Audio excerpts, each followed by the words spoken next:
తెలుగు రాష్ట్రాలపై ప్రకృతి కన్నెర చేసింది. కుంభవృష్టి తీవ్ర విషాదాన్ని నింపింది. లక్షల మందిని నిరాశ్రయులను చేసింది. కట్టలు తెంచుకున్నాయి. రికార్డు స్థాయి ప్రవాహాలు జనానికి కంటి మీద కునుకు లేకుండా చేశాయి. ఎటు చూసినా భయంగా కనిపిస్తున్న పిల్లలు, మహిళలే కనిపిస్తున్నారు. సర్వం కోల్పోయారు. చివరికి వారికి కన్నీళ్లే మిగిలాయి. అటు బెజవాడైనా ఇటు ఖమ్మమైనా అదే సీన్. బుడమేరు, మున్నేరు రికార్డు స్థాయిలో పొంగడంతో జరిగిన విలయం అంతా ఇంత కాదు. ప్రకాశం బరాజు చరిత్రలోని ఇంత పెద్ద వరదను చూసిందంటే తీవ్రత ఏ స్థాయిలో ఉందో అర్థం చేసుకోవచ్చు.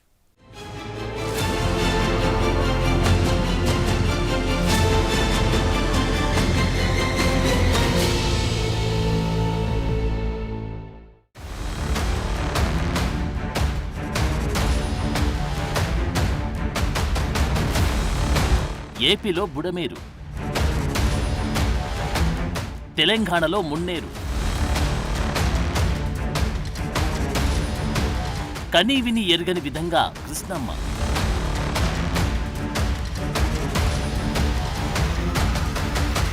కట్టలు తెంచుకున్న ప్రవాహాలు,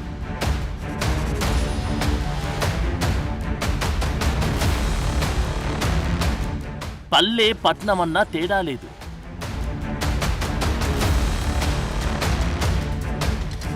కుమ్మేసిన కుంభవృష్టి,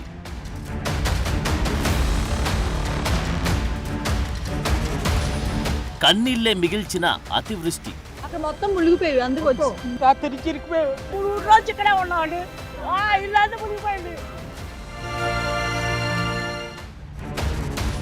భయంగా లక్షల మంది. ఇట్లా పిల్లల్ని పెట్టుకొని వరదలో బయటికి వెళ్ళిన పరిస్థితిలో ఉన్నాం. ఎంత వాన ఎందుకు కురిసింది?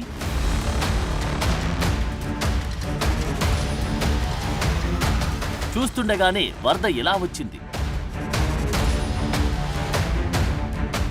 విజయవాడ చరిత్రలోనే కనీవిని ఎరుగని వర్షం. బుడమేరు పొంగడంతో ఒక్కసారిగా బెజవాడపై జలఖడ్గం విరుచుకుపడింది. అసలు తేరుకునే లోపే కథ అంతా మారిపోయింది. ఇళ్లల్లోకి చూస్తుండగానే నీళ్లొచ్చేశాయి. అంతా భయం. ఫస్ట్ ఫ్లోర్, సెకండ్ ఫ్లోర్ ఇలా పైకి వెళ్లి తల దాచుకున్నారంతా. తినడానికి తిండి లేదు, తాగడానికి నీళ్లు లేవు. గంటలు గడిస్తే గాని సహాయక చర్యలు అందని పరిస్థితి.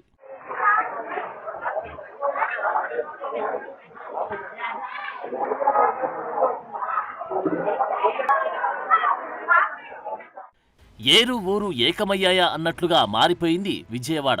చెప్పాలంటే విలయవాడగా మారిపోయింది. ఎటు చూసినా వరదే. రోడ్లన్నవే కనిపించడం లేదు. సింగ్ నగర్ వంటి చోట్లయితే మెడలోతు నీళ్లు. ఇంతటి జలప్రలయాన్ని బెజవాడ ఇప్పటి వరకు చూడలేదు. ఇదో మాటలకందని మహావిపత్తు. ఆకాశానికి చిల్లు పడిందా అన్నట్లుగా కురిసిన వర్షం దాటికి ఏర్లు, ఊర్లు ఏకమయ్యాయి. కట్టలు తెగాయి, గండ్లు పడ్డాయి. లోతట్టు ప్రాంతాలు మునిగిపోయాయి. ఒకే రోజు 29 సెంటీమీటర్ల వాన. ఇంత వర్షాన్ని ఏ ప్రాంతము తట్టుకోలేదు. అంతే ఒక్కసారిగా ఫ్లాష్ ఫ్లడ్స్ విరుచుకుపడ్డాయి. చూస్తుండగానే చుట్టుముట్టేశాయి. మా ఇల్లు అయితే మొత్తం మునిగిపోయింది. నేను రావడానికి చాలా కష్టమైంది.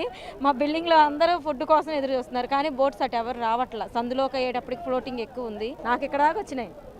ఇక్కడ బాగా ఎక్కువ ఉంది ఈ భాగంలో. ఇంకా లోపల కూడా బాగానే ఉన్నాయి, చాలా నీళ్ళు ఉన్నాయి. మేము వడకాల నుంచి చంటి పిల్లలతోని బాలింతలతోని వస్తున్నాం. ప్రాణాలు ఎలా పెట్టుకొని వస్తున్నాం. మేము ఏమీ లేవు. అక్కడి నుంచి నడుచుకొని ఆ పిల్లలు గోల కట్టుకున్న గుట్టతోని ఇల్లు ములిగిపోయి, పరుపులు, ఫ్రిడ్జ్లు అన్ని కొట్టుకుపోయినాయి. రాజనగరం మాది. అక్కడి నుంచి వస్తున్నాం నడుచుకొని. చంటి పిల్లలు, అదిగోండి చంటి పిల్లలు.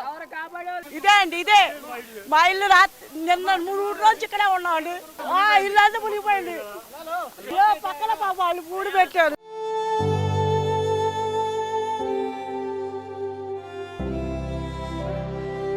వరదలకు సర్వం కోల్పోయిన వారి బాధలు అంతా ఇంతా కాదు. బాలింతలు, గర్భిణులు, వృద్ధులు, పిల్లలు ఒక్కరేంటి అందరూ జలఖండంలో చిక్కుకున్నారు. బుడమేరు ఉధృత రూపం దాల్చడం, కట్టలు తెగిపోవడంతో అజిత్ సింగ్ నగర్, రాజరాజేశ్వరిపేట, పైపుల్ రోడ్, రాజీవ్ నగర్, కండ్రిక, జగ్గంపూడి కాలనీలు పూర్తిగా మునిగిపోయాయి. ఒక్కసారిగా వచ్చి పడిన ఫ్లాష్ ఫ్లడ్స్తో కట్టుబట్టలే మిగిలాయి. సింగ్ నగర్ ప్రాంతాలన్నీ చెరువులను తలపిస్తున్నాయి.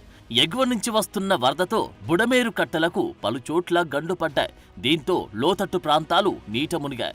ఎన్నో ఏండ్లుగా అక్కడ జనముంటున్నా ఈ స్థాయి వరదను మాత్రం చూడలేదంటున్నారు. మనుషులు కూడా పడవల మనుషులు కూడా తీసుకెళ్ళి అట్లా చాలా 60-70 సంవత్సరాల పిల్లలు ఉన్నారు, పెద్దవాళ్ళు ఉన్నారు, చిన్న పిల్లలు ఉన్నారు. అందరినీ పెద్దవాళ్ళని ముసలి వాళ్ళన్నా తీసుకొని వచ్చి మనకు ఏ సదుపాయం లేదు. 17 మంది ఉన్నారన్న. ఇప్పుడే 3 డెలివరీ వాళ్ళని ఎక్కించుకున్నారు అంతే. కట్మ వాళ్ళు అందులో వేసారు అంతే, ఇంకెవరు లేరు. అందరూ ఒకళ్ళు ఇట్లా నట్టుకుంటూ వస్తున్నాం. అసలు ఏం జరుగుతుందో తెలుసుకునే లోపే బుడమేరు నీరంతా చుట్టుముట్టింది. ముఖ్యమైన సామాన్లు కూడా తీసుకెళ్లలేని పరిస్థితి వచ్చింది. చివరికి కట్టుబట్టలే మిగిలాయి. బుడమేరు ఉధృతికి విజయవాడ సెంట్రల్ నియోజకవర్గంలోని కాలనీలు అతలాకుతలమయ్యాయి. వాహనాలన్నీ నీటిలో పడవల మాదిరి తేలియాడుతున్నాయి. ఈ స్థాయిలో వరద ఎప్పుడు చూడలేదని, సర్వం కోల్పోయి రోడ్డున పడ్డామని వరద బాధితులంతా కన్నీళ్లు పెట్టుకుంటున్నారు. ఫస్ట్ ఫ్లోర్ వాళ్ళే మమ్మల్ని అన్ని చూసి చాదుకున్నారు. ఇలా మునిగిపోయినా మేమే వాళ్ళందరూ వచ్చి కొన్ని ఏవో పనికొచ్చిన తీసుకున్నా. అంటే ఇలాంటి నాకు డ్యూటీకి అవసరమైన అంతే ఏవి తీయలేదు, అన్నీ మునిగిపోయాయి. పైన వీళ్ళే ఉండారండి, మేమందరం కింద వాళ్ళము. వీళ్ళ పైన మాకు అన్ని చూసారు. వాళ్ళ నిన్నటి నుంచి పైనే ఉన్నాం. పొద్దున ఆ అమ్మాయి గురించి, అదే ప్రెగ్నెంట్ లేడీ గురించి గట్టిగా మాట్లాడితే అప్పుడు వచ్చారు వాళ్ళు. ఇంకా అదేనండి, ఇంకేముంది, మాకు లోపల మిషన్లు అన్నీ తడిసిపోయినాయి. మా వారు టైలరు అవన్నీ తడిసిపోయినాయి, చాలా రేట్లు అవన్నీ. ఇప్పుడు ఎలాగ పరిస్థితి మాకు అసలు అర్థం కావట్లేదు. కరెంటు లేదు, సెల్ ఫోన్లు పనిచేయడం లేదు. తమ వారు ఎక్కడున్నారో తెలియక, ఏం చేయాలో తెలియక, ఎవర్ని సహాయం కోసం వేడుకోవాలో తెలియక బెజవాడ ముంపు బాధితులు పడ్డ నరకం అంతా ఇంతా కాదు. తాగడానికి మంచినీళ్లు లేవు, తినడానికి తిండి లేదు. ఇది వరద బాధితుల ఆవేదన. బుడమేరు మైలవరం కొండల్లో పుట్టిన ఒక పెద్ద వాగు. కొల్లేరుకు నీటిని సరఫరా చేసే అతి ముఖ్యమైన వాగుల్లో బుడమేరు ఒకటి.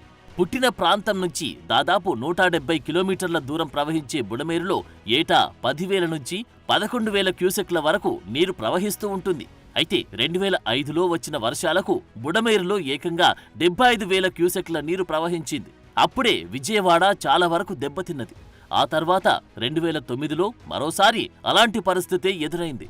బుడమేరు వాగు తన ప్రయాణంలో చాలా మలుపులు తిరుగుతూ ఉంటుంది. దాంతో ఎక్కువ ప్రవాహం వచ్చినప్పుడు చుట్టుప్రక్కల ఉన్న ప్రాంతాలన్నీ మునిగిపోతుంటాయి. ఇప్పుడు కూడా జరిగింది ఇదే.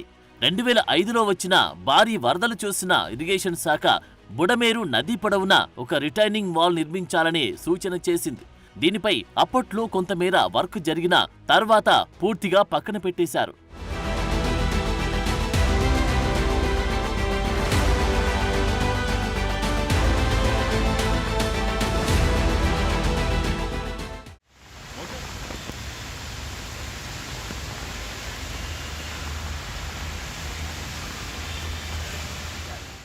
బుడమేరు ప్రవహించే ప్రాంతంలో ఈ 2 దశాబ్దాల్లో విపరీతంగా భూ ఆక్రమణలు, రియల్ ఎస్టేట్ వ్యవహారాలు పెరిగాయి.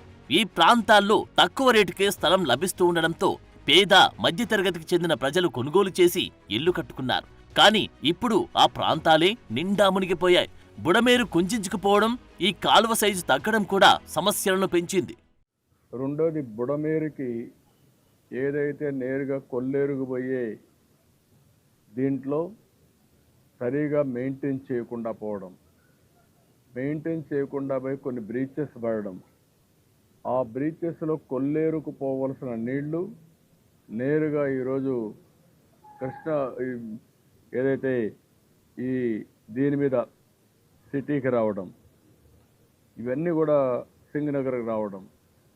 దీనివల్ల దగ్గర దగ్గర 16 వార్డులు సింగనగర్లో దెబ్బతినే పరిస్థితికి వచ్చింది. ఈ 16 వార్డుల్లో కూడా మనం ఒకసారి చూస్తే దగ్గర దగ్గర 2,76,145 మంది ఇక్కడ ప్రజలుండే అవకాశం ఉంది. అంటే ఇక్కడ 2,76,000 మంది ఉన్నారు. ఇంకొక పక్కన ఇప్పుడు నేను చెప్పినట్టు కృష్ణలంక, భూపేష్ నగర్లో కూడా కొంతమంది ఉన్నారు. అదే కాకుండా ఇబ్రహీంపట్నంలో కూడా కొంతమంది అక్కడ కూడా సబ్మెర్జ్ అయ్యే పరిస్థితి వచ్చింది.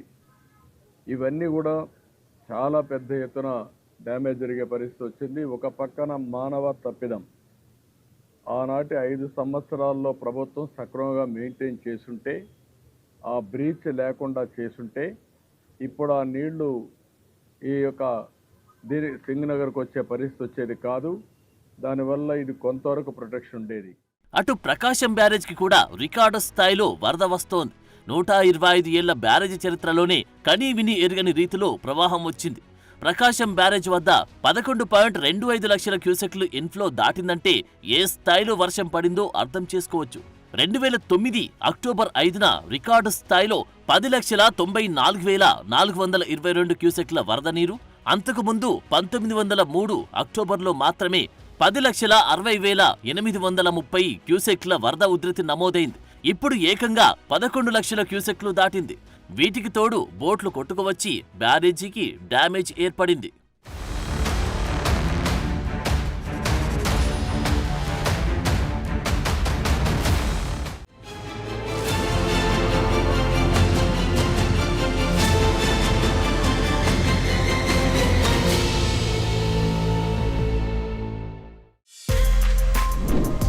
For more videos like this, subscribe Big TV channel.